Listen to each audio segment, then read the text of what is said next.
Vamos a continuar con nuestro programa académico de esta mañana. Es momento de recibir a nuestro siguiente ponente. Está con nosotros el doctor Manuel Lillo Crespo.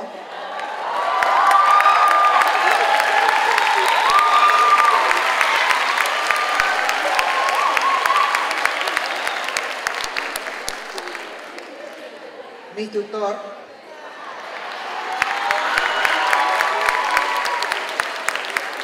Para presentar a tan distinguida personalidad que nos visita nuevamente. El doctor Lillo ha estado con nosotros previamente, acepta todas nuestras invitaciones, por lo cual también todos en la facultad estamos eternamente agradecidos por esa disposición de ánimo de venir acá, aunque tuvimos momentos difíciles en nuestra ciudad. Mucho les ruego a todos en el auditorio guarden silencio, como una muestra de respeto a nuestro invitado. Y voy a rogar la presencia de la maestra en Ciencias de Enfermería, Paulina Aguilera Pérez, para que haga una breve reseña del currículum de nuestro distrito.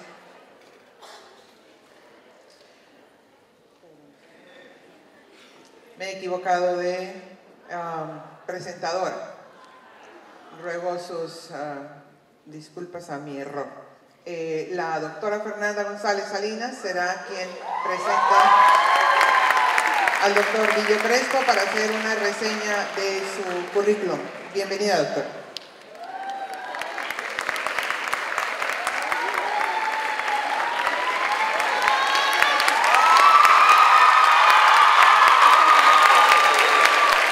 Muy buenos días, tengan todos ustedes.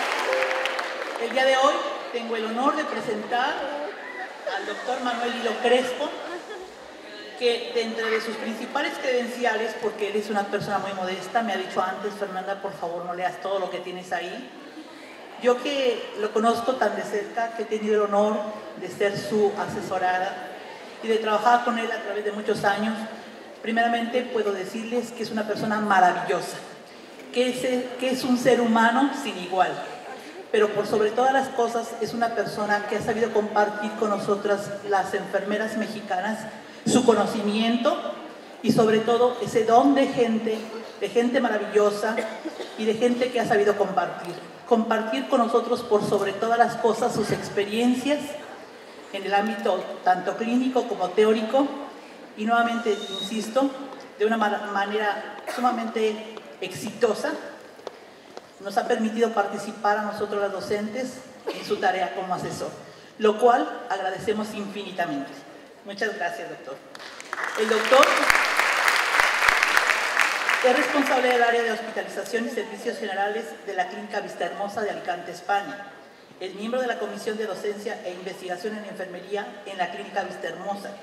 Es miembro de la Comisión de Calidad de la Clínica de Vistahermosa y es director de Calidad Médica Ambiental dentro de la Comisión de Calidad de Clínica de Vistahermosa, Alicante.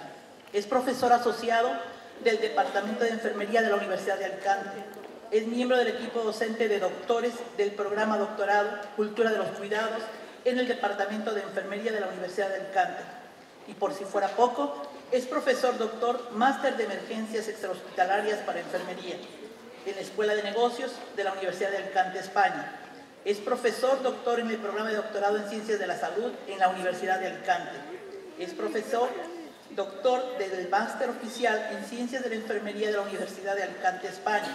Es profesor doctor, máster Clínica de Salud Internacional en la Universidad de Málaga. Es profesor en el curso de preparación de especialidades de enfermería en el Colegio de Enfermería Alicante. Es profesor doctor visitante de nuestra facultad, tanto en la sede de Ciudad Victoria, Tampico, Nuevo Laredo, de esta universidad. Es profesor doctor asociado en el Departamento de Enfermería de grado de Enfermería y grado de Nutrición en la Universidad de Alicante. Es docente colaborador en formación continua y continuada en el Colegio de Enfermería Alicante.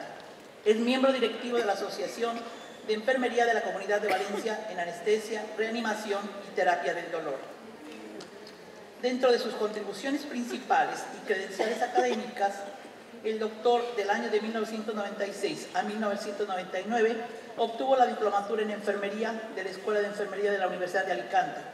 De 1999 a 2001 la licenciatura en Antropología Social y Cultural en la Universidad Miguel Hernández de Iché, Alicante, de 1999 a 2011, máster oficial en Ciencias de la Salud, Enfermería, Universidad de Alicante.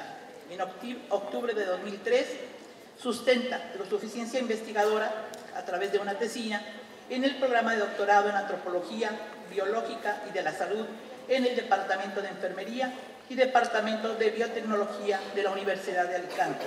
Trabajo presentado: Enfermería Transcultural aplicada al proyecto Plan de Choque Intereuropeo holandés en Alicante. Estudios sobre la satisfacción del paciente holandés y la competencia cultural del profesional de enfermería de la Clínica de Vistahermosa, Alicante. En noviembre de 2005, obtiene el doctorado por la Universidad de Alicante.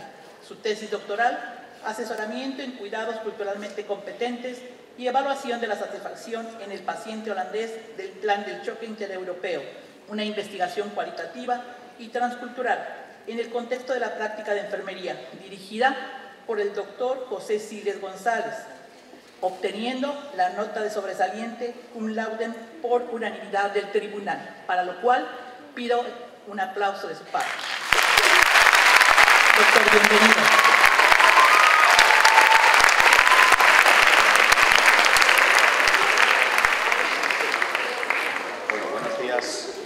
Buenos días a todas, buenos días a todos. Lo primero, como corresponde siempre en este tipo de actos, es agradecer a la parte organizadora y científica de este fantástico congreso de 2016 aquí en Tampico. Agradecer especialmente a la directora de la facultad, a mi querida Coco. Agradecer también a una fantástica presentadora, a Fer, mi alumna también de doctorado, ya doctora, a mi queridísima Hortensia, que es una fantástica anfitriona, y también mi contacto, también mi querida alumna de doctorado, doctora, al resto de mis alumnas, a Nora, a Luzma, al resto de maestras, a Tranquilina, también a Gloria. Es decir, no tengo nada más que palabras de agradecimiento, como siempre, porque como digo siempre que estoy en México, y este mes concretamente creo que he estado más en México que en mi casa en España, porque vengo de un congreso también en Victoria y tengo algunas colegas por acá de Victoria, les envío un saludo. Bueno, pues ustedes me hacen sentir como en casa. Dicho lo dicho, y vista esta parte de protocolo, pero que de verdad la siento de corazón, y les siento de corazón porque son mi familia, como bien ha dicho Fernanda, que me ha recordado algunas cosas que ya casi ni recordaba de mi propio currículum, cuando nos hemos remontado casi hasta 1996, imagínense, ya casi, en fin, ya estoy llegando casi a los 40 años y hace como 11 años ya que leí mi propia tesis doctoral y he dirigido tesis doctorales de algunas de las maestras doctoras actualmente que están aquí. Como digo, es un placer. Tengo que también enviar un fuerte abrazo a todos los colegas de los que he aprendido mucho en estos 2 días, los colegas que han venido de otras universidades y de otros países. Aprecio especialmente, porque lo vivo en mi propia piel, lo que es trasladarse desde tu propio contexto, venir de otros sitios, prepararse las cosas para exponérsela aquí a ustedes hoy.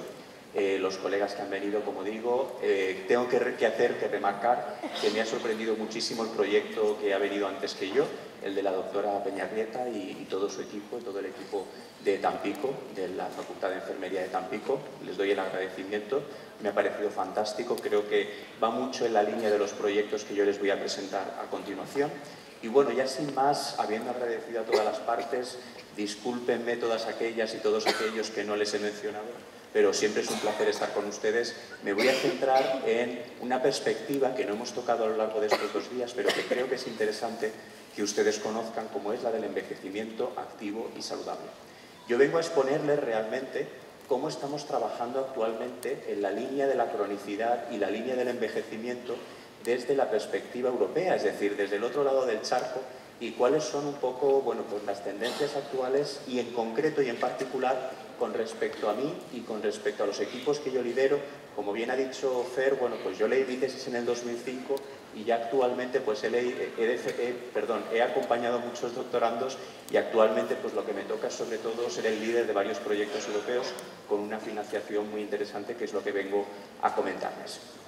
El título de mi presentación, que ven acá, es hacia un envejecimiento activo y saludable. Y les voy a contar un poco de qué es eso del envejecimiento activo y saludable y en qué momento de la historia aparece, porque parece que sea algo muy novedoso. Yo no sé, si estuviésemos en una clase, lo primero que yo les preguntaría o que les pediría es que pensasen qué es para ustedes eso de envejecimiento activo y saludable y cómo lo aplican ustedes en su día a día. Yo creo que es una buena pregunta para empezar a romper el hielo. Me interesa sobre todo comenzar dando algunas pinceladas sobre el concepto de envejecimiento activo y saludable que nos viene dado de algunas de las principales organizaciones mundiales, como puede ser la ONU, como puede ser la Organización Mundial de la Salud. Y ayer tuvimos el privilegio de estar con el doctor Croco, que nos aportó mucha información, especialmente a mí, y también de la mano de la propia Unión Europea. Este concepto que para nosotros en Europa parece que nos lo acabamos de sacar de la manga, como decimos en España, que parece que es algo nuevo, es algo que ya empezó a funcionar hace unos cuantos años. Yo no sé si se habían planteado cuál es la situación antes de introducir el término del envejecimiento actual en España y en el resto de Europa. Ayer, cuando el doctor Croco, recuerdo que nos mostraba aquellas rayas, aquellos palotes, como decimos nosotros, donde hablábamos de la mortalidad, no sé si lo recuerdan, y señalaban cuál era la mortalidad en Latinoamérica. Si se fijaron bien, la mortalidad en Europa es superior incluso a la mortalidad en Latinoamérica, en algunos casos, y esto está relacionado no porque tengamos más mortalidad o porque nuestro sistema sanitario funcione peor, sino porque tenemos una población muy envejecida. Es decir, el antiguo continente es uno de los continentes con mayor población envejecida. Concretamente, en el caso de España, como aquí les pongo, imagino que alcanzan a ver, en España, en el año 2050, las personas mayores de 65 años representarán más del 30% del total de la población. Fíjense qué dato. Los octogenarios, es decir, aquellos de 80 años hacia arriba, llegarán a superar la cifra de 4 millones y se habrá duplicado el número de personas mayores de 65 años. Actualmente les puedo decir que la población mayor de 65 años se sitúa alrededor del 17% de la población en España, con más de 7 millones de personas, de las que aproximadamente un 25% son octogenarias. Uno de los temas que estuvimos comentando ayer fue la importancia de ver no solamente los factores de salud, sino todos esos factores que tienen que ver con la salud y que están alrededor de la misma. Por ejemplo, los temas relacionados, los determinantes políticos, los determinantes incluso económicos. Es decir, estas cifras son muy alarmantes porque significa que los sistemas de bienestar social que tenemos, y ya les recuerdo que en Europa nuestros sistemas son públicos y basados en el bienestar social, se tambalean porque cada vez tenemos menos población activa que pueda hacerse cargo de los costes del sistema sanitario, y esto es un problema para nosotros. La ONU concretamente sitúa a mi país, a España, en 2050 como el país más envejecido del mundo, de cuya población el 40% se situaría por encima de los 60 años. La tendencia estadística conduce hacia la feminización de la vejez. Esto es algo que no es nuevo, imagino que ustedes lo conocen, lo habrán leído, especialmente en los estudios de calidad de vida. Todos sabemos que las mujeres viven más años, pero con más dependencia y más capacidad. Y de nuevo vuelvo a hacer hincapié en ese determinante político y en ese determinante económico. Es decir, esto tiene obviamente unos costes asociados. No me voy a detener mucho en los datos estadísticos, aquí simplemente pueden ver la evolución. Tenemos de 0 a 14 años, desde 1950 en España, pueden ver cómo ha ido disminuyendo el bloque de color rojo y cómo ha ido aumentando el bloque de color blanco, que son los mayores de 80 años. La situación en Europa es muy similar a la situación que encontramos aquí. Aquí podemos hacer la comparación, como digo, no nos vamos a detener mucho, pero ven que estas dos gráficas, una es la de España, que es la de arriba, y la de abajo es la de la Unión Europea, de los 25 países. Gracias. Es muy similar la tendencia, es decir, los países europeos actualmente son países donde está disminuyendo la población joven a marchas forzadas y está aumentando la población cada vez mucho más mayor. Pero en este contexto, ¿qué entendemos por eso que denominamos envejecimiento activo y saludable, lo que nuestros colegas anglosajones han bautizado como el Active and Healthy Aging, que seguro que habrán escuchado hablar de ello. Bien, les voy a dar unas pequeñas o breves reseñas a nivel histórico que les puedan servir. Fíjense cuáles son los primeros pasos y la evolución del término. El término ni se lo inventó la Organización Mundial de la Salud, ni nos lo hemos inventado los europeos, ni nos lo hemos inventado tampoco los de la Organización Mundial de la Salud. Esto viene de la mano de la ONU, de la Organización de Naciones Unidas, y es concretamente en la Asamblea Mundial sobre el Envejecimiento, celebrada en 1982, fíjense, 1982, hablamos de casi 30 años, se aprobó el Plan de Acción Internacional de Viena sobre el envejecimiento, respaldado el mismo año por la Asamblea General de las Naciones Unidas. De ahí se derivaron 62 recomendaciones, en términos muy genéricos, sobre investigación, recolección de datos de envejecimiento, análisis, capacitación y en áreas temáticas relacionadas con salud y nutrición, protección de los adultos mayores como consumidores, vivienda y medio ambiente, familia, seguridad social, seguridad económica, etcétera, etcétera. Más tarde, el 14 de diciembre de 1990, de nuevo la Asamblea General de Naciones Unidas, es decir, 8 años más tarde, designó el 1 de octubre como el Día Internacional de las Personas de Edad. Fíjense, es algo que seguro que ustedes recuerdan y celebran en seguimiento a lo anterior. Y en el año 91, de nuevo, la Asamblea General adoptó los principios de las Naciones Unidas para las personas de edad. Las Naciones Unidas, en 1999, desarrollaron la iniciativa Año Internacional de las Personas de Edad con el lema Hacia una sociedad para todas las edades. Estos serían los primeros pasos que se empezaron a dar sobre lo que conocemos como envejecimiento activo y saludable, de la mano de la Organización de Naciones Unidas. En 2002, la segunda Asamblea Mundial sobre el Envejecimiento de nuevo aprueba el Plan de Acción Internacional de Madrid, en mi país, sobre el envejecimiento para responder a las oportunidades y a los desafíos del envejecimiento de la población en el siglo XXI y para promover el desarrollo de una sociedad para todas las edades, con unas recomendaciones que no voy a entrar en ellas, que iban mucho más allá de las anteriores, de las que vimos en el año 82, y en concreto se crea, en nuestro caso en España, la Fundación General del CSIC, centrada concretamente en estudios sobre salud y envejecimiento. En 2007, el Programa sobre Envejecimiento de las Naciones Unidas y la Asociación Internacional de Gerontología y Geriatría establecen la agenda de investigación, la primera agenda de investigación sobre envejecimiento para el siglo XXI y en concordancia con las líneas estratégicas de la Unión Europea.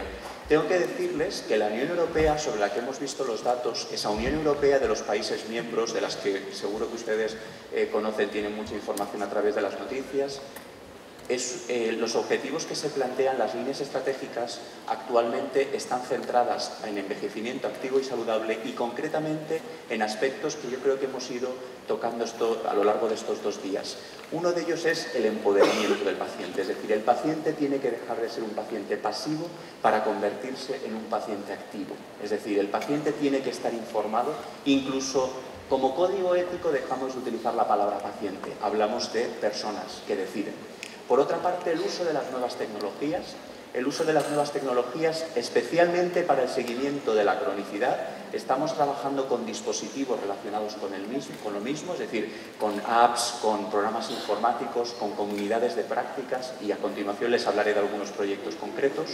Otro es trabajar sobre la adherencia a los tratamientos, es decir, nuestros pacientes, las personas que dejan de ser pacientes para ser activos, cómo digamos, están alineados con los tratamientos y con las recomendaciones y con los hábitos saludables. Y otro punto importante que nosotros consideramos una de las únicas líneas estratégicas en Europa sobre patología es la de la demencia avanzada y el Alzheimer. Como bien saben, en los últimos 30 años no hemos avanzado absolutamente nada en materia de demencia avanzada y Alzheimer. Los tratamientos básicamente siguen siendo los mismos y lo único que podemos hacer es aprender de los cuidadores y aprender con evidencias basadas en aprendizaje experiencial. Les hablaré un poco más sobre esto a continuación. La evolución del término de la ONU salta a la OMS, como ven aquí, y a la Unión Europea, Y concretamente, en el caso de la OMS, de la Organización Mundial de la Salud, se puso en marcha el Abrazo Mundial el 2 de octubre de 1999 con caminatas y actividades llevadas a cabo en diferentes partes del mundo y empleando el término envejecimiento activo. Al principio el término no era envejecimiento activo y saludable, sino solamente envejecimiento activo, y con el objetivo de promover los beneficios de la actividad física sobre la salud, como hemos visto en el proyecto que nos acaban de presentar, inspirar e informar a la comunidad, ese es el punto clave que comentábamos ayer, que comentaba el doctor Croco, contrarrestar los estereotipos negativos del envejecimiento y hacer participar a todas las generaciones. Posteriormente, la OMS, en el año 2002, define el envejecimiento activo como algo que permite a las personas realizar su potencial de bienestar físico, social y mental, seguro que recuerdan esta definición, a lo largo de todo su ciclo vital y participar en la sociedad de acuerdo con sus necesidades, deseos y capacidades, mientras que les proporciona a la propia sociedad protección, seguridad y cuidados. A partir de ese momento se comienza a emplear el término envejecimiento activo, pero también el término de envejecimiento positivo. Si ustedes se diesen un viaje por las diferentes universidades, las más antiguas de Europa, por ejemplo, las universidades del Reino Unido, como por ejemplo la de Nottingham, que es una de las que más ha trabajado este tema, encontrarán programas de doctorado, programas máster sobre positive aging, porque todavía siguen utilizando el término que históricamente veíamos que aparecía en este momento.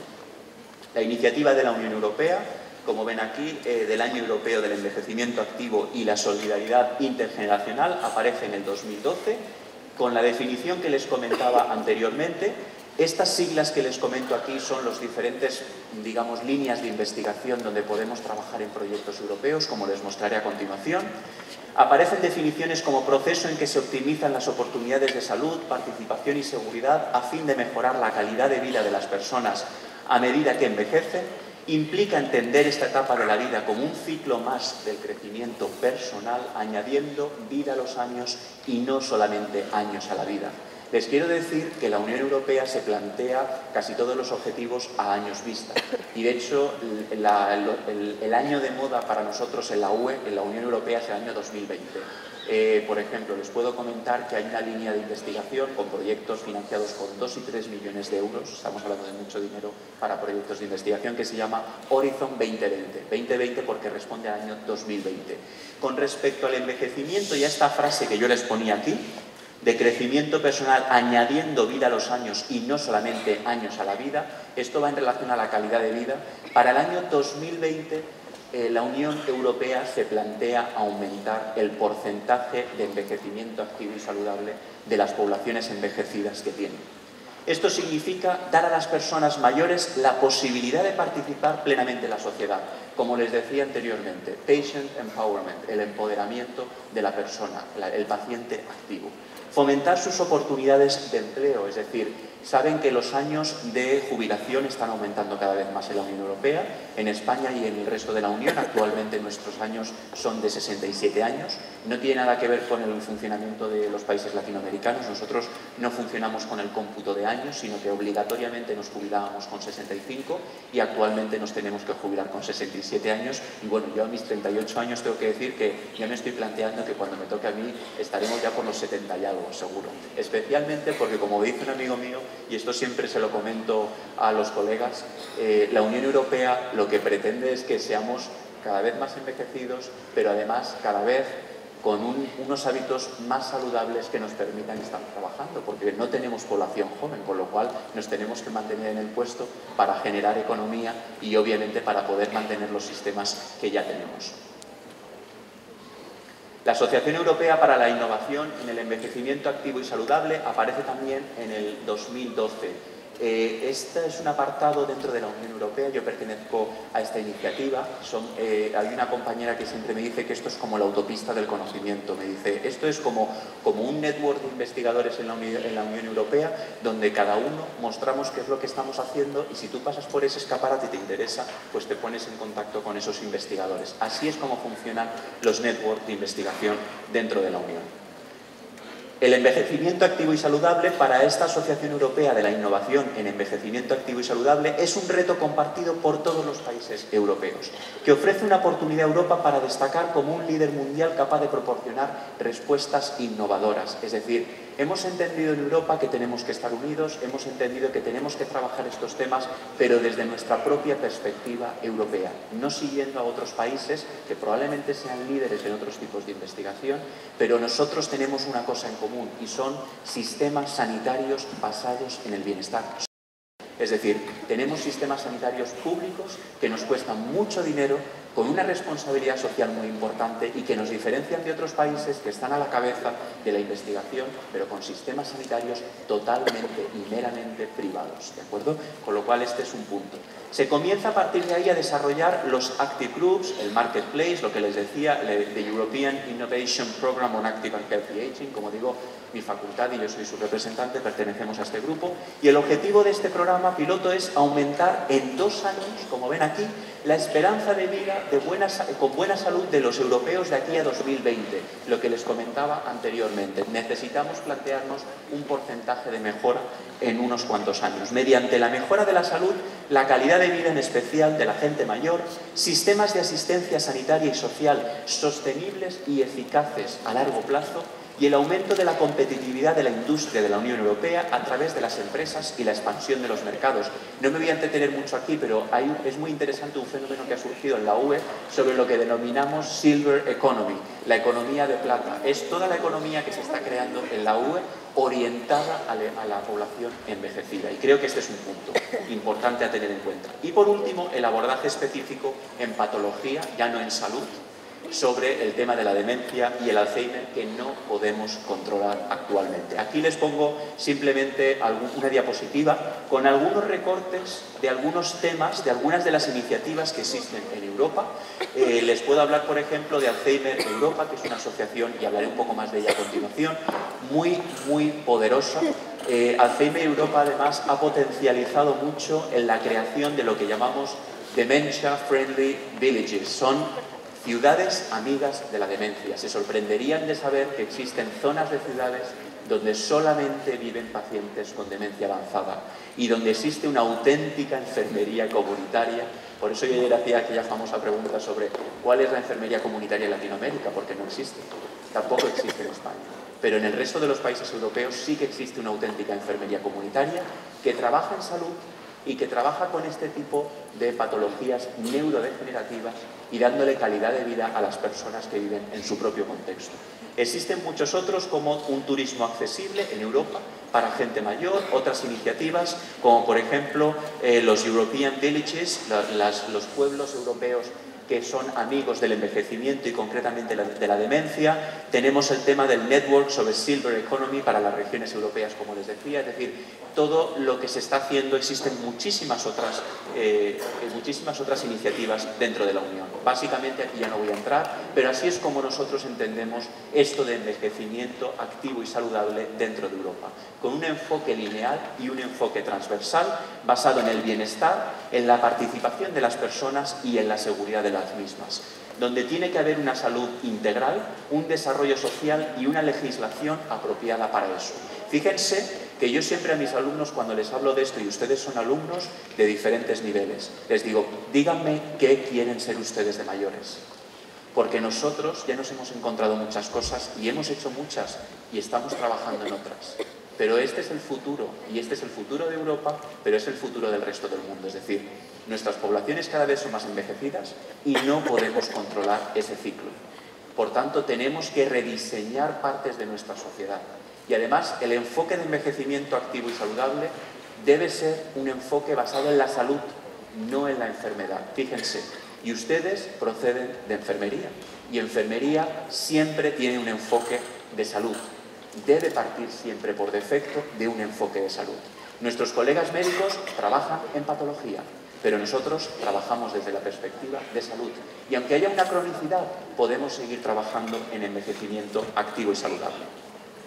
Por tanto, Volviendo a la pregunta que yo les hacía al principio sobre qué es envejecimiento activo y saludable, bueno, pues les tengo que decir que esto es algo que después de toda esta retrospectiva que les he hecho, yo me planteé con colegas y con colegas de México, y de hecho comenzamos un estudio Delphi para redefinir lo que era el envejecimiento activo y saludable, porque miren, casi todas las definiciones que nos vienen de la ONU, de la OMS y de la Unión Europea vienen del mundo anglosajón y no nos aterrizan. Esto es como el dilema de los modelos de enfermería.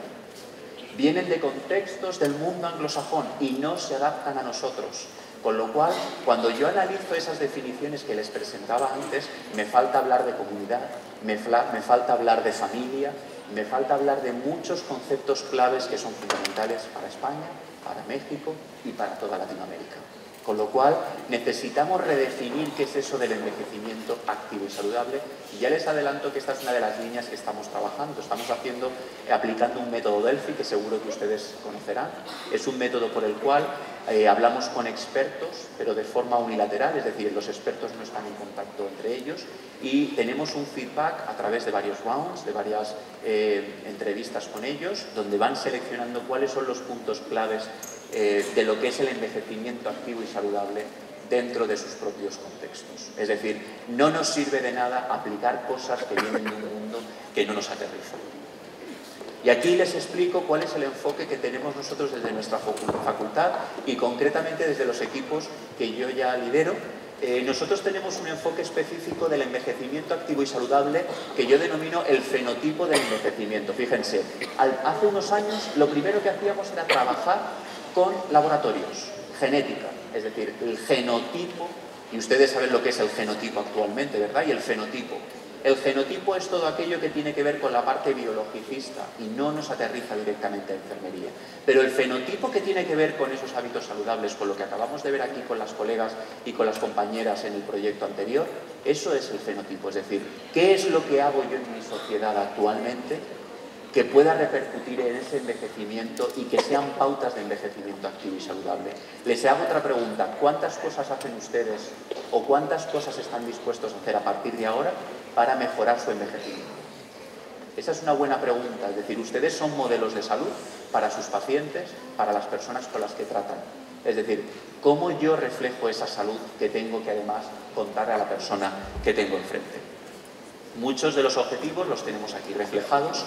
La formación de profesionales de salud en innovación y mejoras orientadas a la prevención, promoción y educación para un envejecimiento activo y saludable.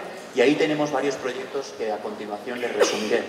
Estrategias comunes de abordaje de la demencia avanzada y el Alzheimer como forma de prevención de la cronicidad maligna y todos los costes, todas las repercusiones que esto tiene en los cuidadores que tan de moda están y hablaremos de ello. Las estrategias didácticas adecuadas para una formación preventiva de la población general. Nosotros formamos también a facilitadores, pero nuestros facilitadores no son colegas de la universidad solamente, sino que son personas que están en la comunidad. De eso vamos a hablar a continuación. El control de las enfermedades crónicas a partir de la autonomía del paciente, el empoderamiento del paciente.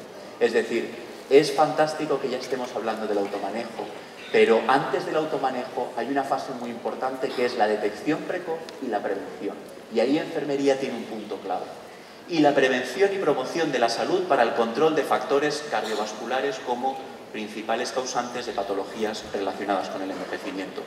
Simplemente esta es una reseña de una revista para la cual participé, hice un resumen hace poco de gran parte de todo esto que les he comentado, de lo que es el fenotipo del envejecimiento, que es en lo que estamos trabajando, para una revista además mexicana, que son las tendencias actuales de investigación e innovación ante el envejecimiento poblacional. La palabra innovación es una palabra que utilizamos mucho en la Unión Europea y distinguimos muy bien los proyectos de investigación de los proyectos de innovación y de intervención. Simplemente es aquí para que lo vean. Es una revista que pertenece a la Universidad Juárez Autónoma de Tabasco y que mi querido colega, el doctor Eberto Prieto, pues me invitó a realizar este artículo editorial.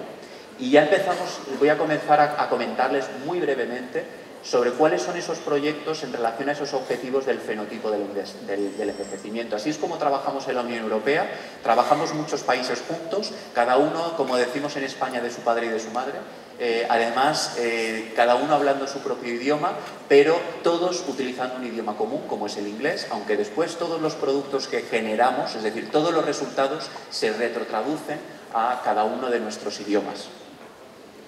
Uno de los proyectos en los que estamos trabajando, que tiene que ver con la evaluación de las mejoras, y no me voy a extender mucho, es el proyecto IceTube. El IceTube Project, no sé, me imagino que todos habláis inglés perfectamente, es Improvement Science Training for European Healthcare Workers. Es decir, es la formación de profesionales de salud en evaluación de las mejoras. Y dirán ustedes, ¿esto qué es lo que significa? Bueno, pues esto significa empezar a evaluar cuáles son los resultados de todo lo que le hacemos a nuestros pacientes. Pero ya desde una perspectiva dentro de las propias universidades. Con este proyecto estamos trabajando en que ustedes como futuros profesionales evalúan si lo que les están contando en las aulas les sirve después a los alumnos, a ustedes mismos, cuando llegan a la práctica clínica y lo pueden poner en marcha. Esto es muy importante porque esto supone una evaluación de nosotros como docentes. Yo siempre, cuando me reúno con mis colegas en España, en la Facultad de Ciencias de la Salud, siempre digo, bueno, voy a tirar un poco de piedras a mi propio tejado. ¿Quién me evalúa a mí y quién evalúa la calidad de lo que yo le aporto a mis alumnos? No nos evalúa nadie. Son ustedes los que tienen que evaluarnos y decirnos si realmente puede ser útil lo que yo le estoy contando. Si eso aterriza de alguna manera en el sistema sanitario. Es lo que actualmente las tendencias anglosajonas de investigación llaman implementation and dissemination, translational research, etcétera, etcétera. Toda esa investigación translacional que no solo es descriptiva, sino que es intervencionista y que además mide, como decía ayer el doctor Croco, no solamente mide resultados, sino que además mide el impacto que esto tiene en la sociedad. ¿De acuerdo? Este proyecto es un proyecto que muy rápidamente les voy a contar, que ha durado 2 años, que tiene una continuidad. Es un proyecto, como digo, que evalúa las mejoras que no solamente tiene para ustedes como futuros profesionales lo que les cuentan en las aulas, sino que evalúa también las actuaciones que nosotros hacemos con nuestros pacientes. No sé si se han planteado alguna vez que todo lo que hacemos sobre los pacientes, la comunidad, la población, tiene una repercusión. ¿Tienen ustedes cifras de todas aquellas intervenciones que aplican, cómo repercuten en la población? ¿Verdad que no? Es decir, no medimos los resultados en salud, no medimos las mejoras en salud. Este proyecto tiene que ver con ello. Son 7 países participando con un presupuesto de 300.000 euros para 2 años, hablamos de unos 400.000 dólares, de los cuales dirán, bueno, es muchísimo dinero. Repartido entre 7 para contratar a investigadores, para contratar, es nada, es decir, no estamos hablando de nada de dinero, ¿de acuerdo? Y además, de aquí se derivaron muchos productos, muchas cosas. Concretamente mi facultad, y su líder era yo para este proyecto, pero mi facultad, que es esta que ven aquí, en la Universidad de Alicante, nos concentramos en el desarrollo de un marco de evaluación. Un marco de evaluación que actualmente Cristina Sierras, que es una de mis alumnas de doctorado, ha sido alumna mía de máster, de maestría, está trabajando y además me consta que está en contacto con FER y con algunas colegas para probar y poder testar de alguna manera ese marco de evaluación con los propios alumnos. Es un tema que es interesante. Aquí tienen una de las reuniones que hacemos de la Unión Europea, nos ven a todos muy casual, pero porque fue una reunión en Eslovenia. Eslovenia es un país precioso que está en el Adriático, muy cerca de Italia, que pertenecía a la antigua Yugoslavia. Les invito porque es un país fantástico para conocer. Y aquí estamos los partners o socios de los diferentes países. Ese de ahí sí, seguro que se lo están planteando, ese soy yo sin barba y mucho más delgado porque me dedicaba más por running. Pero les puedo decir que es maravilloso poder trabajar con colegas de otros países. 7 países, Eslovenia, Italia, España, Polonia, Rumanía, el Reino Unido y Escocia. Como bien saben, el Reino Unido y Escocia para temas de la Unión Europea están un poco dándose la espalda, con lo cual los consideramos 2 países distintos y cada uno de nosotros con un work package, con un paquete de trabajo distinto y produciendo diferentes avances. Como ven aquí, nuestro objetivo era trabajar en mejoras de salud. Nos planteábamos qué entendemos por mejoras de la salud, creamos una definición sobre qué eran esas mejoras de la salud y aquí les doy algunas claves de lo que es, no les voy a aportar mucho más, concéntrense en el último punto. Creamos una definición común de Healthcare Improvement Science, de qué es eso de las ciencias de las mejoras en la salud. una revisión de lo publicado a nivel científico, competencias profesionales al respecto. Son proyectos, y me gusta hacer hincapié en esto, interprofesionales y multidisciplinares. Es decir, todas esas personas que ustedes veían ahí no son de enfermería. Ya no es el paradigma de la Unión Europea defender nada en enfermería. Enfermería tiene que estar en los equipos multidisciplinares de investigación, demostrando que tiene que estar. Y además con equipos médicos, equipos de psicólogos, equipos de trabajadores sociales que participábamos en ese proyecto. Una de las contribuciones más importantes del proyecto, y se alcanzó a través de métodos de consenso y de grupos de focales, fue y un método del FI asociado también, la definición de lo que denominamos ciencia de las mejoras en salud. Aquí lo tienen en inglés, y esta es una definición para el contexto europeo. Como les decía antes, la Unión Europea quiere que creemos cosas que nos sirvan en el contexto europeo, como yo les decía antes, y también necesitamos cosas que nos sirvan en el mundo latino. Eso es muy importante cuando ustedes tengan que hacer aterrizar algo. Como ven aquí, esto de las mejoras en salud es la generación de conocimiento que sirva para cultivar el cambio y que esté orientado al cuidado centrado en las personas, que sea seguro, efectivo, eficiente, equitativo y oportuno, y que mejore los resultados del paciente, esos resultados de salud que yo les comentaba anteriormente, también con respecto al sistema de salud y con respecto a la salud de la población. Como ven, esta es una definición que implica muchas cosas.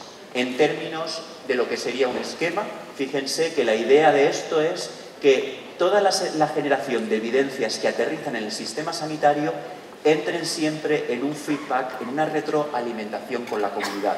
Es imposible que cambiemos cosas si no tenemos feedback de la comunidad, si no tenemos datos de la salud poblacional.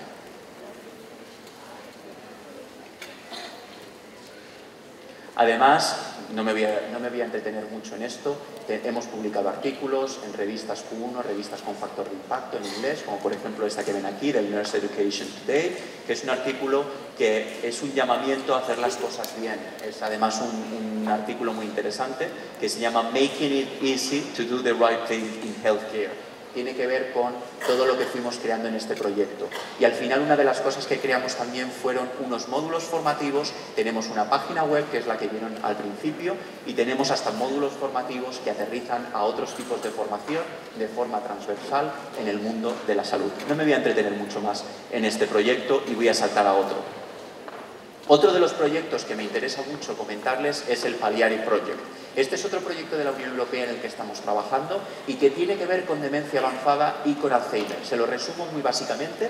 Tenemos una página web, como ven aquí, donde pueden entrar, pueden ver quiénes somos los partners, quiénes somos los socios. De nuevo somos 7 socios, muy parecidos a los socios anteriores, no vale la pena que me entretengan quiénes son cada uno de ellos, procedentes de diferentes centros, donde Alzheimer Europa tiene un papel muy importante. Y básicamente este proyecto está centrado en, como ven aquí en inglés, que lo pueden leer, este proyecto está centrado en crear una red de trabajo en demencia avanzada. Muy parecido me ha recordado al proyecto de la doctora Peñafiel que nos presentaba anteriormente. Nosotros aquí lo que hemos querido crear, no sé si les puede servir de consejo, es una community of practice. Es decir, aparte de una página web, tenemos una comunidad de práctica. Lo que hemos aprendido del Alzheimer y la demencia en los últimos años es que no tenemos evidencias sobre el cuidado. Con lo cual, en este proyecto lo que hicimos fue, lo primero, hacer un estudio de casos en Europa, es decir, qué está pasando y dónde son los contextos típicos del cuidado y de la experiencia del cuidado de la persona con Alzheimer y demencia. Ya les digo que en nuestro caso en España es muy parecido al de México. El cuidado de la persona mayor, pero especialmente con demencia, se produce en el hogar, en el domicilio. Es cuidado familiar. Y la siguiente pregunta es, ¿qué aprendemos los profesionales sanitarios del cuidador? Es decir, ¿qué evidencias nos aparecen a partir de aquí que nosotros podamos utilizar? Cuando yo observo cómo un paciente entra en mi hospital con demencia avanzada, veo que es un paciente que es molesto. Es molesto para el personal de enfermería, es molesto para todo el personal del hospital. No sabemos cómo tratarlo, probablemente utilizamos neurolépticos, utilizamos haloperidol, que es un producto que se utiliza mucho para relajar al paciente. La persona se siente fuera de su contexto, el cuidador está desbordado y al final nos encontramos con que el cuidador quiere marcharse cuanto antes al contexto familiar, que es donde se siente a salvo. con lo cual no sabemos mucho al respecto de evidencias de cuidado. Es muy difícil conocer cuál es el sentir de personas, de cuidadores que llevan años trabajando en estos temas. Bueno, pues las estamos recopilando a través de la comunidad de práctica, donde estamos trabajando con cuidadores, donde hay una retroalimentación con profesionales, donde además estamos trabajando con, digamos, formación específica basada en ese aprendizaje experiencial que procede de esos cuidadores. Esto es muy importante porque, esto se lo comento yo muchas veces a mis alumnos, hay cosas sobre las que no tenemos evidencias científicas o evidencias clínicas y no nos queda más que aprender del propio cuidador y del propio paciente. Y esto se lo voy a volver a repetir porque quiero que cale en todas sus mentes. Es decir, sobre lo que no tenemos evidencias científicas claras, no nos queda más que observar y que aprender del propio cuidador y del propio paciente. Y este proyecto está centrado concretamente en este tema. En el caso de mi universidad, y concretamente en mi caso, que ya me tienen en la Unión Europea por metodólogo, casi siempre me asignan las partes más difíciles de metodología. Y a mí me tocó llevar a cabo y conducir y liderar el estudio de casos que hicimos en 82 contextos distintos de la Unión Europea. Se sorprenderían, esto sería una charla completamente distinta, centrarme en cuáles son esos casos, pero les puedo decir que en Finlandia, por ejemplo, existe gente con Alzheimer y demencia que vive sola en su casa. Y esto se sustenta gracias a un equipo de enfermería comunitaria que hace como 4 o 5 pasadas a lo largo del día. Porque además con los años hemos descubierto que un factor protector para el paciente con demencia avanzada y Alzheimer es el que esté siempre en su propio contexto. A los alumnos les estamos formando para que puedan hacer visitas domiciliarias centradas con una visión de enfermería comunitaria, para poder evidenciar en salas de laboratorios que son como una casa, cómo la persona ha cambiado simplemente un vaso, si ha lavado, si no, si se ha lavado el mismo, si no, si está cometiendo, si está más desorientado en un momento u otro.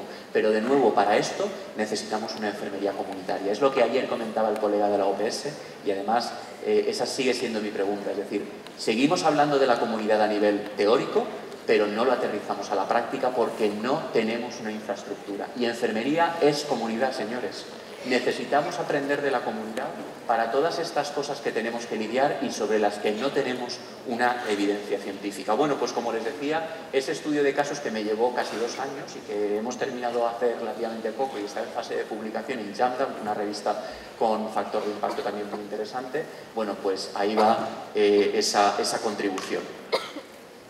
Básicamente, otro de los puntos importantes de este proyecto, no me voy a entretener mucho más, es un proyecto financiado con unos 300.000 euros también aproximadamente, para 2 años, como les decía, esto no es nada repartido entre 7 y cuando tienes que trabajar a este nivel, tiene como producto esa Community of Practice. Aquí les traigo un pantallazo de lo que sería la entrada a la comunidad de práctica. Pueden entrar, hay una parte en español que lidera un alumno mío de doctorado que está trabajando, que le da continuidad a este proyecto, que es mi querido Jorge Riquelme, y en esa comunidad de práctica tenemos todo lo que hemos encontrado, un summary, un resumen de todas las contribuciones que hemos hecho a través de este proyecto, y una de ellas, la más importante, es un Best Practice Statement, es decir, cómo todo eso que hemos aprendido del cuidador y de la propia persona con Alzheimer lo traducimos en algo que sea útil para las personas que tienen que tomar las decisiones, es decir, para ustedes, los futuros profesionales, es decir, un manual de buenas prácticas sobre cómo atender a las personas con demencia avanzada.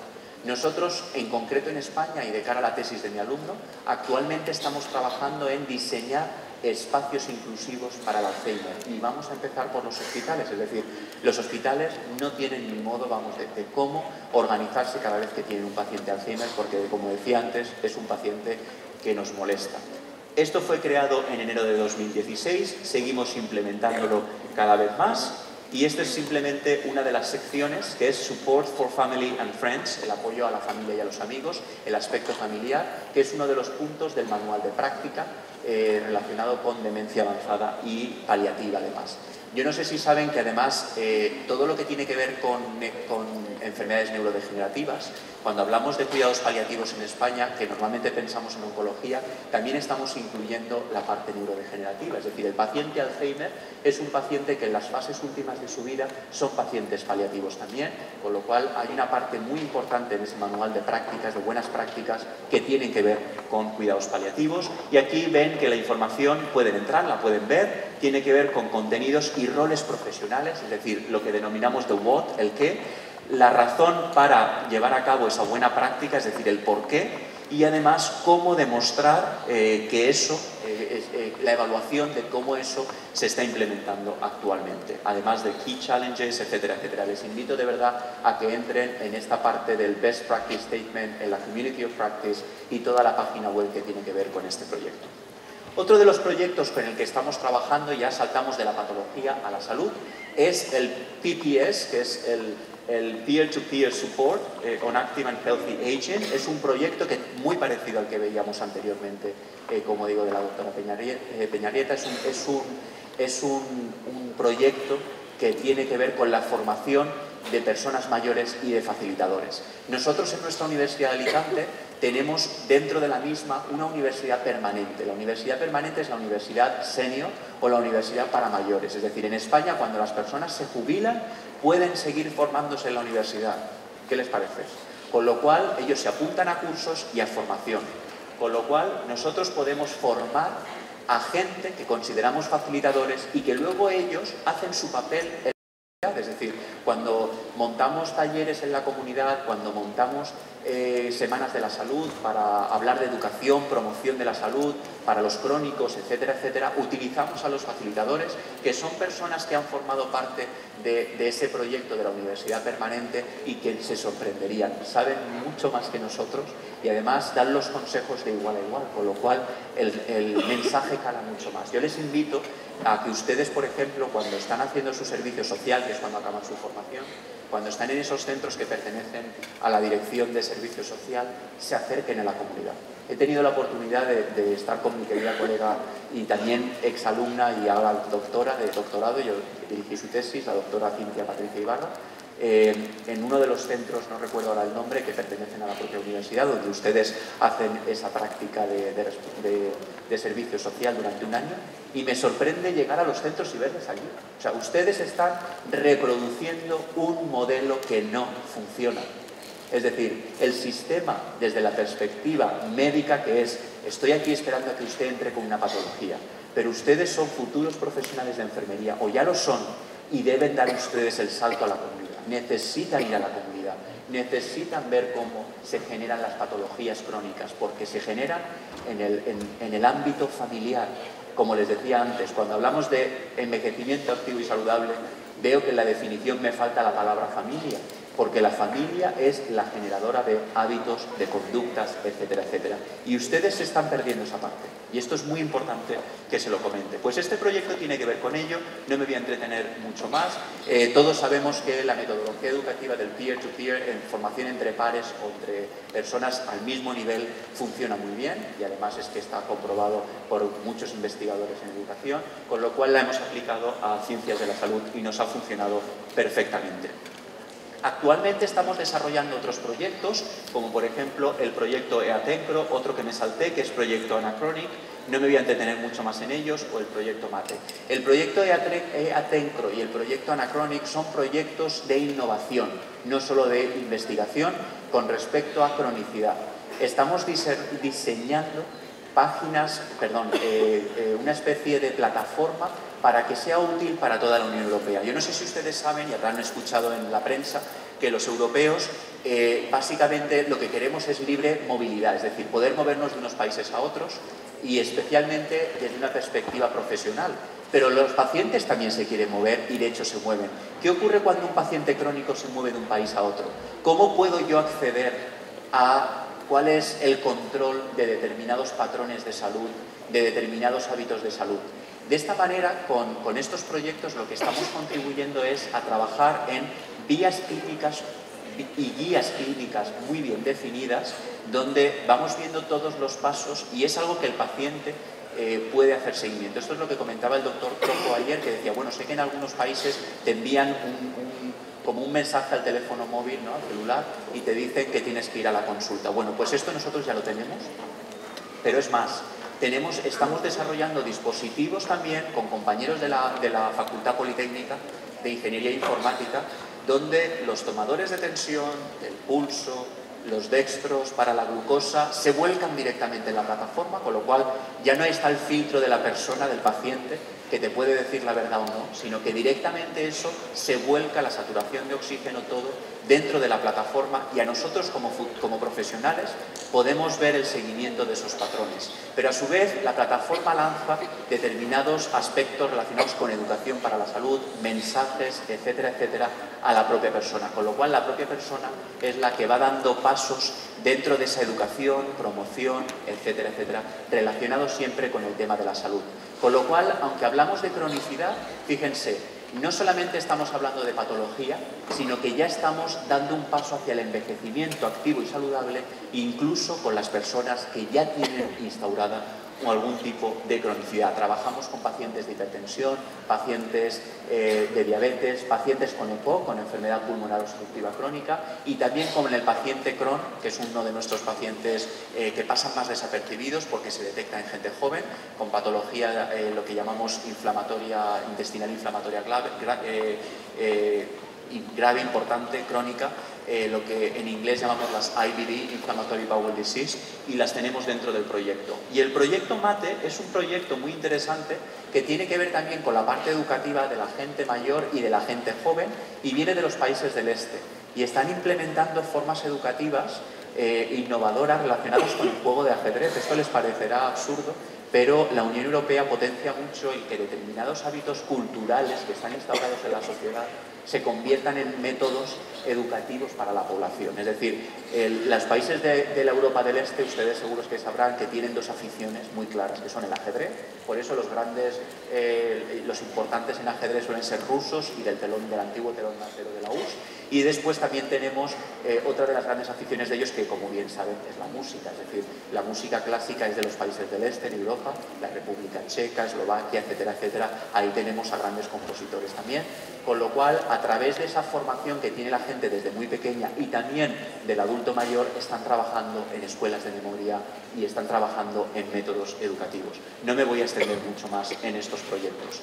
Aquí les pongo la formación que hacemos a través de la Universidad Permanente. Simplemente comentarlo, como decía antes, tenemos formación específica, asignaturas. Yo, por ejemplo, lidero un par de asignaturas que se denominan Salud en el Envejecimiento, son las únicas asignaturas o materias en salud.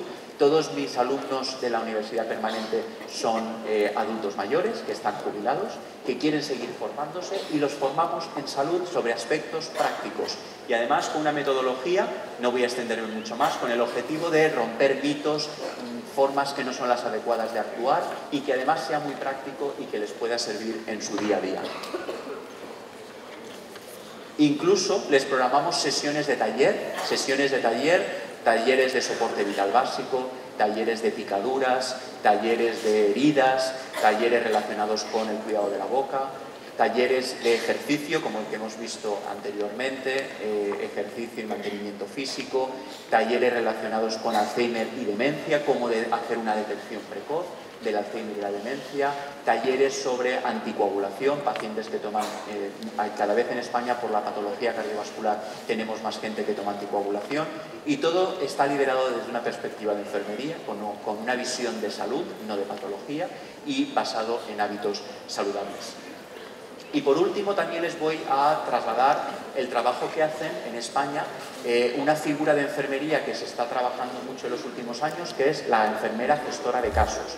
Ayer también el doctor Krokovi, que ponía una pirámide y nos hablaba de la gestión de casos en el último escalafón y con un porcentaje muy pequeño, son los pacientes de mayor dependencia. Bueno, pues nosotros desde la perspectiva de enfermería hemos conseguido crear una figura ya reconocida por el sistema, que es la enfermera gestora de casos, que es la que está en contacto con el paciente con mayor nivel de dependencia, pero que también trabaja con población de cuidadores que cuidan a personas de alta dependencia, porque en nuestro sistema entendemos que el cuidador es potencialmente un enfermo más, es decir, es una persona que deja de cuidarse para cuidar a una persona con una alta incapacidad. Con lo cual, fíjense que el 88% del cuidado es realizado por familias en España, y que el cuidador principal suele responder a un perfil de 45 a 65 años con muy poco apoyo familiar. Es decir, nos hemos encontrado a señoras muy mayores que cuidan de su esposo con Alzheimer, a personas jóvenes incluso también que cuidan de padres y de madres. Es decir, el problema que tenemos los países del sur de Europa, y creo que les ocurre a ustedes también, es que todavía este tipo de patologías, este tipo de situaciones se cuidan en el hogar y hace que sea incapacitante para el propio cuidador. ¿Cuál es, y les vuelvo a preguntar, nuestra perspectiva, nuestra posición como futuros profesionales? Hemos hecho diferentes intervenciones grupales, hemos trabajado con los niveles de sobrecarga, hemos trabajado en talleres con este tipo de pacientes, no me voy a entretener mucho más con ello.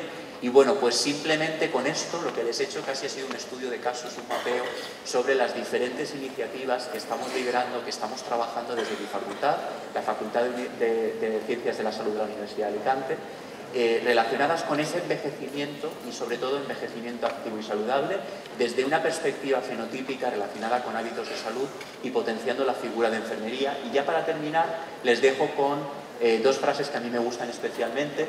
Una es que la persona, por muy mayor que sea, es persona y debe llevar el timón de su vida y tomar aquellas decisiones que estime pertinentes hasta que esto, por razones de la propia naturaleza, sea imposible. Esto aboga por la figura del paciente experto, la figura del patient empowerment que hablábamos anteriormente. Y a partir de ahí el reto, y este soy yo el ponente, esta es de mi propia cosecha, está en garantizar instituciones, profesionales, familias, que es una palabra muy importante, recuérdenla, cuando tengan que aterrizar los términos que nos llegan de otros, y cuidadores conscientes de que aquellos, es decir, los adultos mayores, siguen siendo personas y que algún día ellos también estarán ahí. Con lo cual, bueno, pues con esto espero que haberles amenizado un poco el sábado, que haya sido productivo y que se lleven una imagen de lo que tenemos que ver.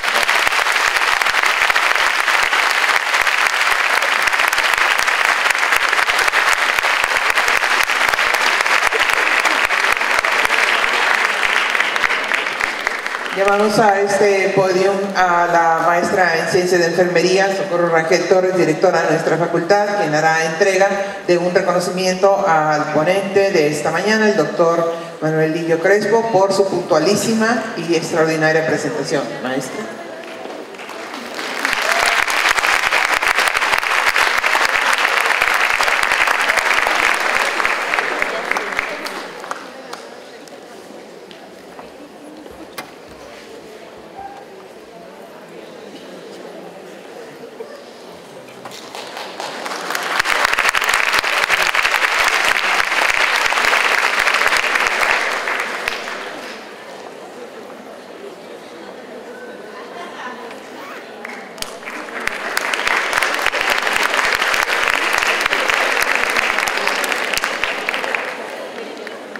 También la maestra en Ciencias de Enfermería dará un reconocimiento a la doctora Fernanda González Salinas por haber participado como moderadora de esta mesa de trabajo.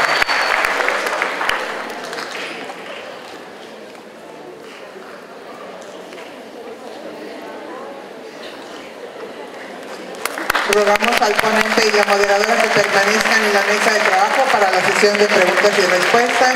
Invitamos a la doctora Peñarrieta también a subir al presidium para la sesión de preguntas y respuestas. La doctora Peñarrieta, por favor. Y a Cristian también para la sesión de preguntas y respuestas. Abrimos este breve espacio para preguntas. Si hay preguntas en el auditorio, tenemos a las compañeras edecanes que están con el micrófono. ¿Hay preguntas, por favor? Pues felicitar a ambos ponentes por sus extraordinarias conferencias, compartir estos proyectos tan importantes. Y la pregunta es específicamente para el doctor Manuel. En su experiencia, doctor, ¿qué papel va a jugar la competencia cultural de enfermería en todo este desarrollo de la nueva visión del cuidado de la salud?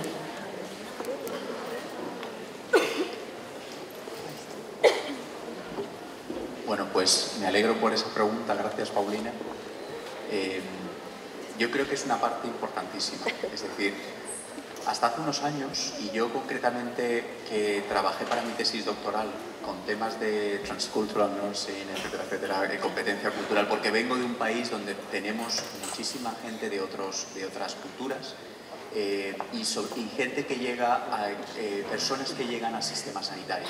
y las enfermeras y enfermeros nos encontrábamos con la situación de tener que atender a personas de otras culturas.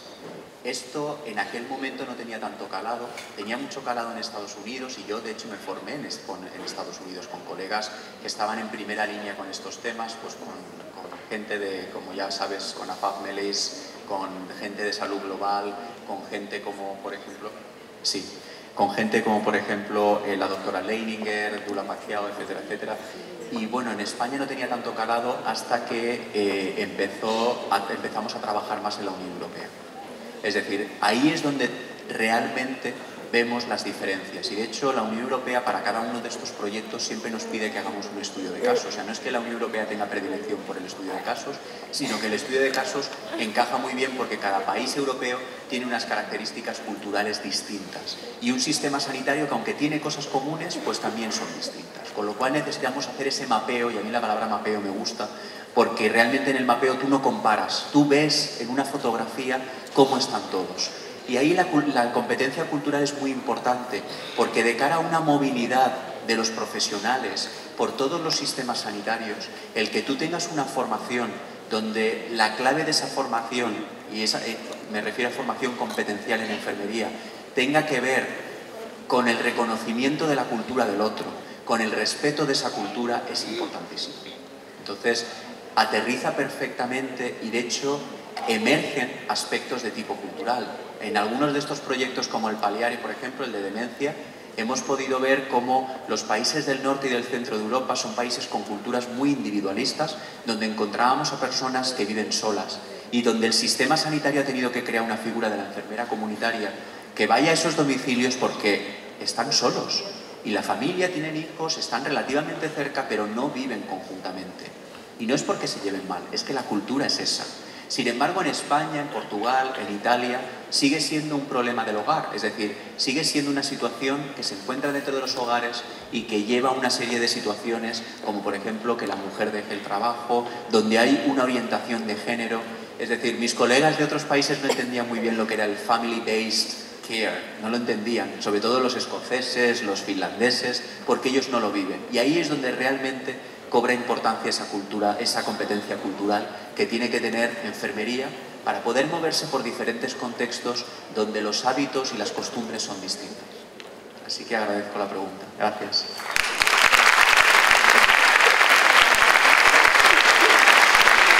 Hay otra pregunta en el auditorio. Aquí enfrente hay dos personas que requieren el micrófono.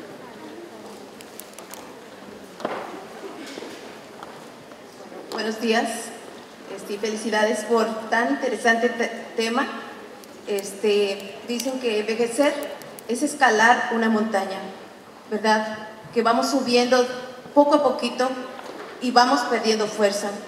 Pero también pero disminuye nuestra fuerza, pero no. Tenemos una mirada más libre y con mucha tranquilidad.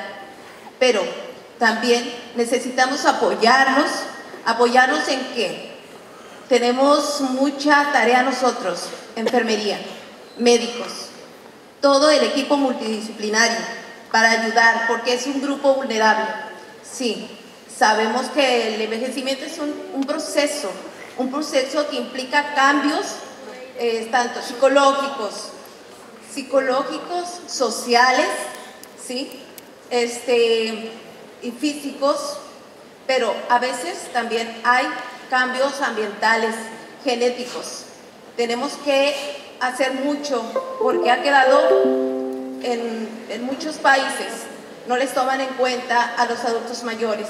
Han quedado vulnerables porque yo me he dado cuenta de los problemas que tiene el adulto mayor. El adulto mayor necesita apoyo. Algunos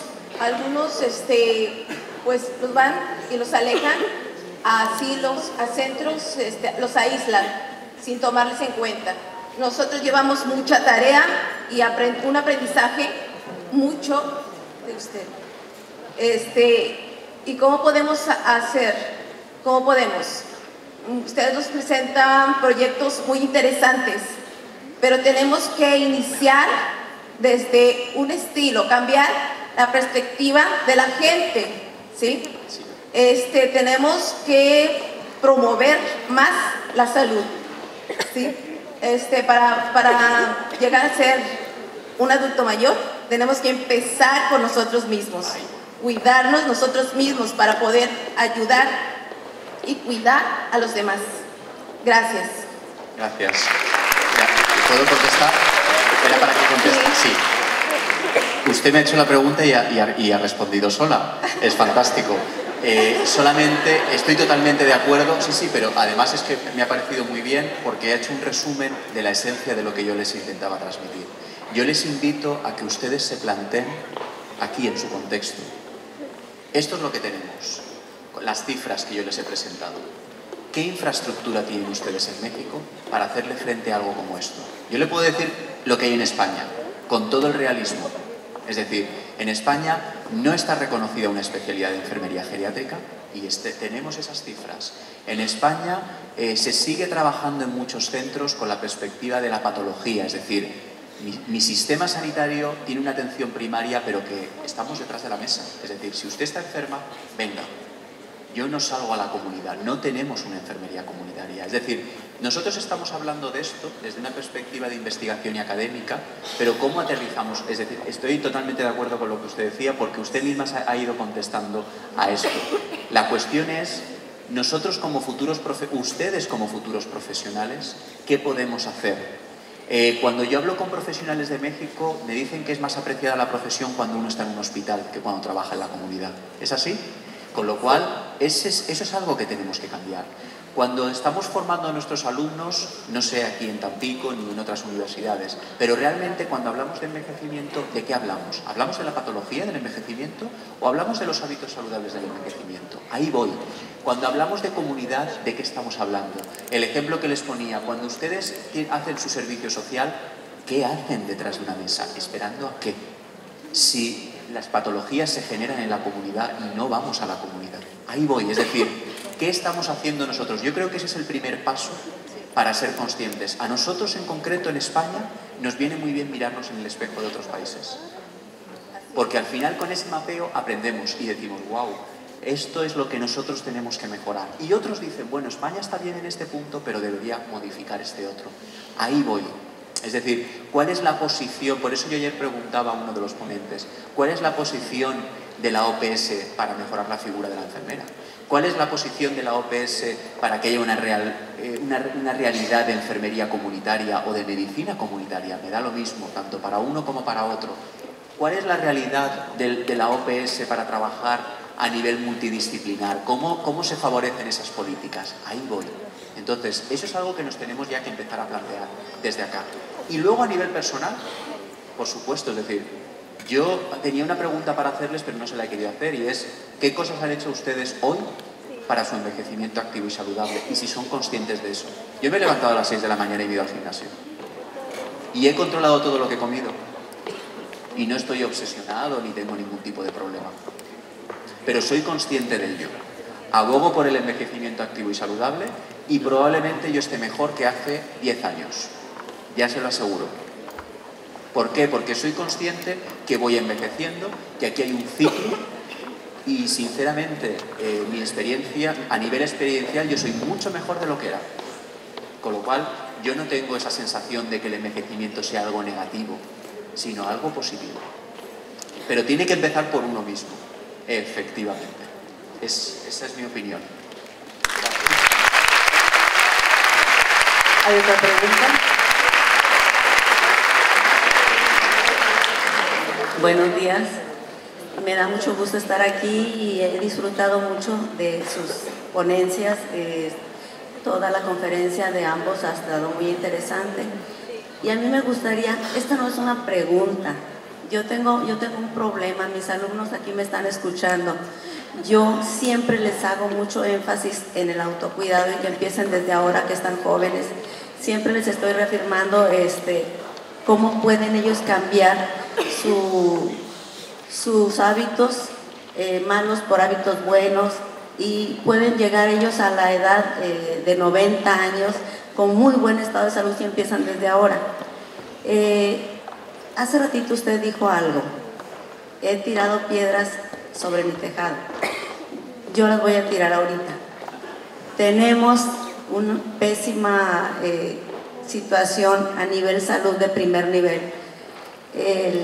A las personas, a las enfermeras, como que no les llama, no les interesa mucho cuidar a la gente sana. Disfrutan más cuidar a la gente enferma. Y yo incluso lo veo en mis alumnos que, por ejemplo, cuando tienen una materia, enfermería avanzada, no sé, cualquier materia que implique ver pacientes enfermos, todos están bien motivados y les fascina. Los temas que tratan de salud en general les aburren, les fastidian. Entonces, a mí me gustaría que usted, que tiene ahorita fijada toda la atención de mis alumnos, me les dé un mensaje, por favor, me les dé un mensaje a ellos, lo importante que es llegar con salud a los 70, 80 años y lo importante que es empezar a tomar uno el rumbo, más bien el manejo del autocuidado ahorita que están jóvenes. Usted ya lo está haciendo, yo lo estoy haciendo y sabemos lo importante que es.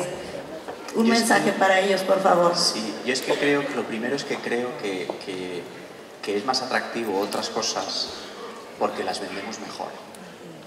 Es decir, no estoy diciendo que la persona que lo esté transmitiendo, el docente, no sea bueno, pero a veces, como en el sistema no existe nada, el alumno no lo relaciona.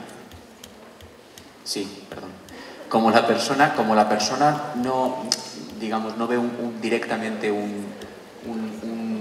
que aterrice a un campo concreto, los alumnos no lo ven, es decir, no entienden que es más atractivo manejar un respirador de ventilación mecánica o manejar determinadas técnicas porque sí que lo van a ver en la práctica clínica. Sin embargo, cuando hablamos de hábitos, y eso es algo que yo voy a tirar también las piedras sobre mi propio tejado, es decir, cuando hablo con colegas de salud pública, con colegas que trabajan estos temas, les digo, bueno, es que ustedes hablan de hábitos de salud, de determinantes de salud, pero desde una perspectiva tan teórica que es que a mí me aburre, o sea, yo soy el primero que me duermo, no me interesa nada. Saquen a los alumnos a la calle, lleven a los alumnos a la comunidad, hagan detección de esas situaciones, es decir, cuando esto se hace, pónganles actividades en su propio hogar, en su propio entorno. Ya no digo que un docente tenga que salir a la calle, no sé cómo está a nivel legislativo aquí ese tema, pero sí que pónganles actividades para que los alumnos puedan ir a la comunidad. Donde hay un diabético, potencialmente hay muchos más diabéticos. Cuando yo veo talleres con diabéticos, pregunto, ¿y dónde está la familia del diabético?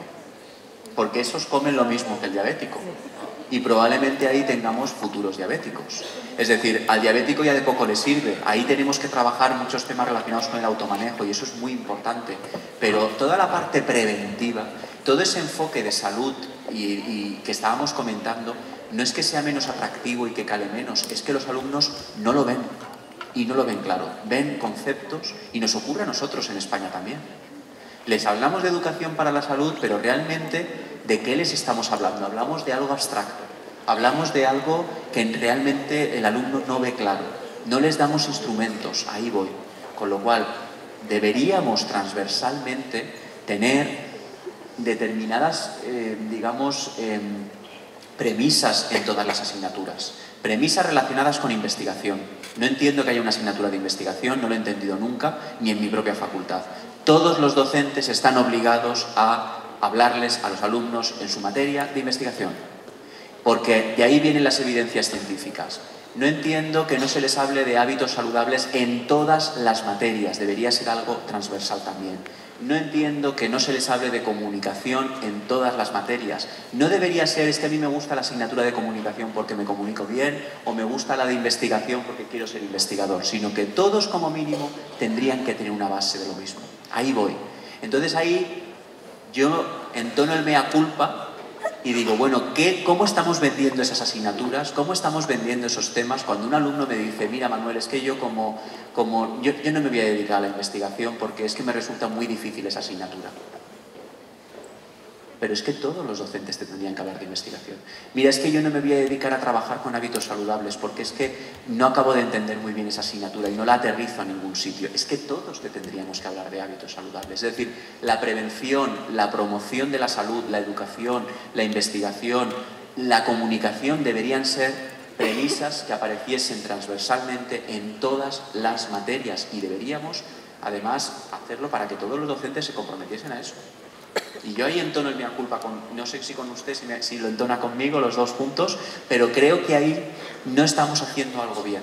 Porque el alumno al final, para sobrevivir, ¿qué es lo que hace? Se engancha a todas esas cosas que hacen las enfermeras mal en el sistema sanitario, que a su vez, para sobrevivir en su día, también se engancharon a esas prácticas que no son las que les estamos enseñando.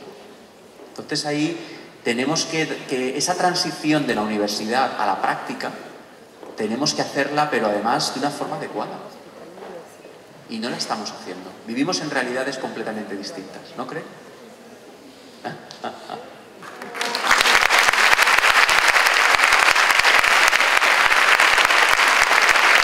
Muchas gracias.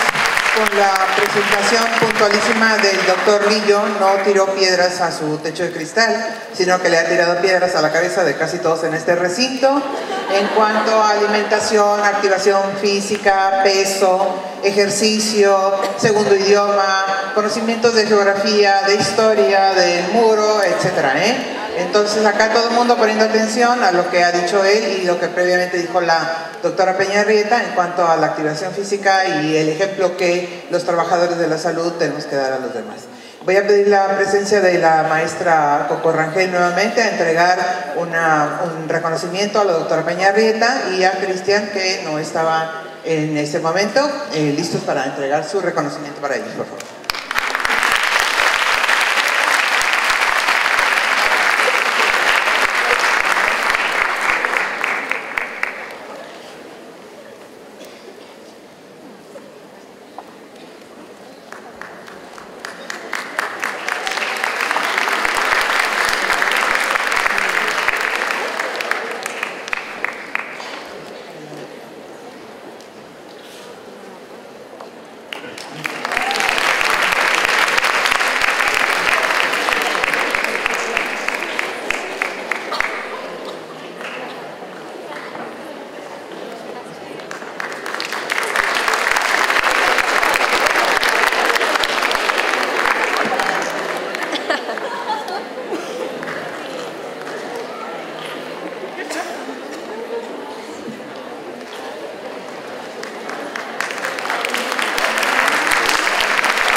Agradecemos a los ponentes y a las moderadoras de la mesa de trabajo. Una nueva disculpa a la doctora Fernanda. Abrimos un receso de 15 minutos. Volveremos para continuar con nuestro programa.